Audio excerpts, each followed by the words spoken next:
Hi, I'm Amie Carlson. I'm a realtor with REMAX Capital Properties here in Cheyenne.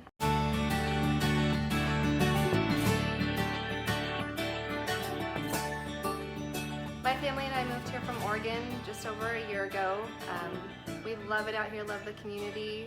My kids, right after we moved, we found Ninja Playground. Met Cannon, the coach here, and we fell in love with it. They're pretty much family now. We can't say enough about the people and just how welcoming and warming everyone is. It's a great place to raise a family. We spend a lot of time up at Gowdy and like to ride our bikes and just do a lot of outdoor stuff, so that's pretty great to have that close by. The kids are super active into sports and the schools and everything. We just have had great luck with the teachers, and just in general in the community, we can't say enough good things about it, so it's a great place.